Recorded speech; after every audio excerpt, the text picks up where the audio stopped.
IPO షేర్స్లో invest చేయాలనుకుంటున్నారా? 90% జనాలు ఎందుకు మోసపోతున్నారు? ఎందుకు నష్టాల పాలవుతున్నారు? కారణం మీకు తెలుసా? గ్రే మార్కెట్ ప్రీమియం కూడా ఒక కారణమని మీకు తెలుసా? అయితే ఈ వీడియోలో మేము దాని గురించి క్లుప్తంగా తెలియచేయాలనుకుంటున్నాము. Welcome to my channel. ఇది మీకు తెలుసా? ఐపీఓ అంటే ఇనిషియల్ పబ్లిక్ ఆఫరింగ్. అంటే ఏదైనా ఒక కంపెనీ తన ఫండ్స్ని రైజ్ చేయాలనుకుంటుంది. అది ఎందుకు?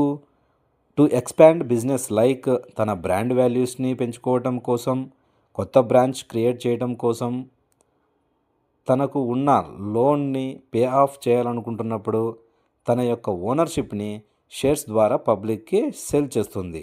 ఈ విధంగా ఏదైతే ఫస్ట్ షేర్స్ని పబ్లిక్కి సెల్ చేస్తుందో దాన్నే ఇనిషియల్ పబ్లిక్ ఆఫరింగ్ అంటాం. What is listing? సెబీ ఏదైనా ఒక కంపెనీ షేర్స్ని ఎన్ఎస్సి లేదా బిఎస్సిలో లిస్ట్ చేస్తారు. దాన్నే లిస్టింగ్ అంటాం. అనగా ఏ వ్యక్తి అయినా అందులో నుంచే షేర్స్ని కొనటం లేదా అమ్మటం మొదలవుతుంది. దానిని మనం లిస్టింగ్ అంటాం. ఇప్పుడు మనం అసలైన టాపిక్కి వెళ్దాం. అదే మనందరం ఎదురు చూస్తున్నటువంటి GMP, grey market premium. Grey market premium ఇది పూర్తిగా అన్అఫిషియల్. దీనిని సెబీ రెగ్యులేట్ చేయలేదు. ఒక కంపెనీ ఐపీఓ గురించి అనవసరంగా లేనిది ఉన్నట్లు, ఉన్నది లేనట్లుగా క్రియేట్ చేస్తారు. అది కొన్ని సోషల్ మీడియా ప్లాట్ఫామ్స్ కావచ్చు, like WhatsApp groups, Telegram groups లేదా మాస్క్డ్ బ్రోకర్స్. ఇలా వీరందరూ జిఎంపికి గల కారకులు. ఇక్కడ మనకు ఒక డౌట్ క్రియేట్ అయి ఉంటుంది. ఏమని? ఈ జిఎంపి వల్ల ఇన్వెస్టర్ ఎలా నష్టపోతున్నాడు? అసలు ఈ జిఎంపి ఎప్పుడు, ఎక్కడ, ఎలా ఎంటర్ అవుతుంది ఈ స్టాక్ మార్కెట్లో? సెబీ రెగ్యులేట్ చేస్తుంది, అయినా జిఎంపి ఎలా మెయిన్ రోల్ ప్లే చేస్తుంది? ఇప్పుడు మనం దీనిని క్లుప్తంగా చూద్దాం. ఏదైనా ఒక కంపెనీ తన షేర్స్ని పబ్లిక్కి సెల్ చేయాలనుకుంటున్నప్పుడు సెబీని అప్రోచ్ అవ్వడం జరుగుతుంది. కొన్ని రిజిస్టర్డ్ బ్రోకర్స్ ద్వారా ఈ షేర్స్ సెల్ చేస్తారు. అలా కొన్ని ప్లాట్ఫామ్స్ ద్వారా ఐపీఓ ప్రాసెస్ మొదలవుతుంది. దీన్ని ఒక సింపుల్ ఎగ్జాంపుల్ ద్వారా తెలియజేస్తాను. ఐపీఓ ఓపెనింగ్ డేట్ January 1 అనుకుంటే క్లోజింగ్ డేట్ January 4 అనుకుందాం. ఐపీఓ అలాట్మెంట్ Jan 5 అనుకుంటే రీఫండ్ మరియు షేర్స్ క్రెడిట్ Jan 6 అనుకుందాం. లిస్టింగ్ ఆన్ ఎన్ఎస్సి లేదా బిఎస్సి January 7 or 8.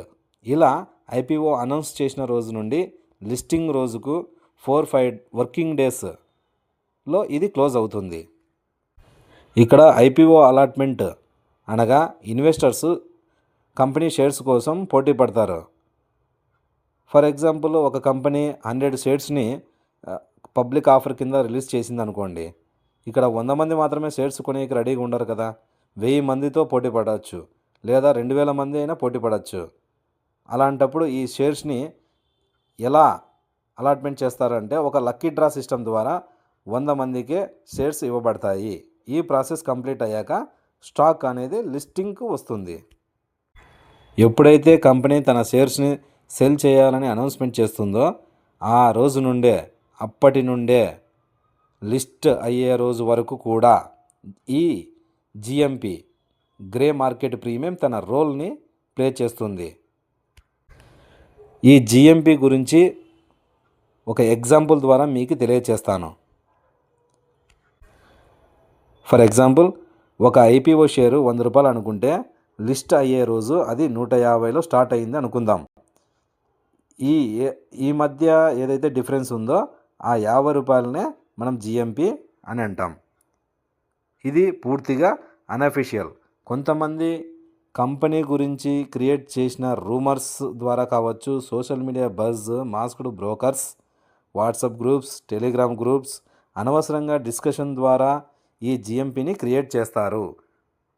వాస్తవానికి ఏదైతే ఒక షేరు 100 రూపాయల నుండి 150 లిస్టింగ్ అయ్యి 50 రూపాయల ప్రాఫిట్తో స్టార్ట్ అయ్యిందంటే ఇన్వెస్ట్ చేసిన ఇన్వెస్టర్కు దానికి సంతోషపడతారు. కానీ అది కొన్ని రోజులు మాత్రమే. ఇక్కడ ప్రతి ఇన్వెస్టరు చాలా జాగ్రత్తగా తన షేర్స్ని చూస్ చేసుకోవాలి. అది ఎలాగంటే కంపెనీ యొక్క ఫండమెంటల్స్ చూసి ఏ కంపెనీ అయితే ఫండమెంటల్స్ స్ట్రాంగ్గా ఉంటాయో ఆ కంపెనీ త్వరగా నష్టాల్లోకి వెళ్ళదు.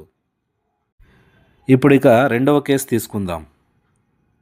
లిస్టింగ్ రోజు అదే స్టాక్ 50 రూపాయలతో మొదలైతే ఇన్వెస్టర్ ఖచ్చితంగా నష్టాన్నే చూస్తాడు. కంపెనీ ఫండమెంటల్స్ స్ట్రాంగ్గా ఉన్నప్పటికీను తను నష్టాన్ని భరించలేకనో భయంతోనో ఆ స్టాక్ని వెంటనే అమ్ముకోవాలని అనుకుంటాడు.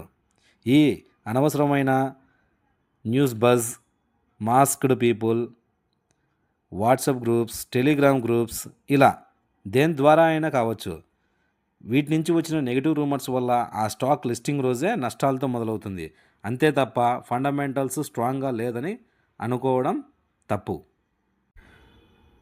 ఒక ఇన్వెస్టరు ఎప్పటికైనా ఒక షేర్ కొనే ముందు చూడవలసింది కంపెనీ ఫండమెంటల్స్. అవి ఎప్పుడైతే స్ట్రాంగ్గా ఉంటాయో అప్పుడే మీరు ఇన్వెస్ట్ చేసిన వాటికి ప్రతిఫలం చూస్తారు. అంతేకాక స్టాక్ మొదలైన రోజు నష్టాలతో మొదలైందా, లాభాలతో మొదలైందా అని అలా అనుకుంటే మాత్రము మీరు గ్రే మార్కెట్ ప్రీమియంకి వెల్కమ్ సాంగ్ పాడుతున్నట్టే లెక్క. కాబట్టి స్టాక్స్ ఐపీఓలో ఇన్వెస్ట్ చేయాలనుకునేవారు కంపెనీ ఫండమెంటల్స్ ఆధారంగా ఇన్వెస్ట్ చేసుకోండి. కొన్ని స్టార్టప్ కంపెనీస్ కూడా ఈ జిఎంపిని నడిపిస్తాయని రూమర్స్ ఉన్నాయి. కాబట్టి చాలా జాగ్రత్తగా ఉండండి. మీ డబ్బును మీరే కాపాడుకోండి. చూశారు కదండి, ఇది జిఎంపి యొక్క కథ. నేను ఇలాంటి కంటెంట్తో మరిన్ని వీడియోస్ చేయాలనుకుంటే నా ఛానల్ని సబ్స్క్రైబ్ చేసుకోండి. ఈ వీడియో మీకు నచ్చినట్లయితే లైక్ చేయండి, షేర్ చేయండి. వీలైతే డైలీ అప్డేట్స్ కోసం గంట సింబల్ నొక్కండి.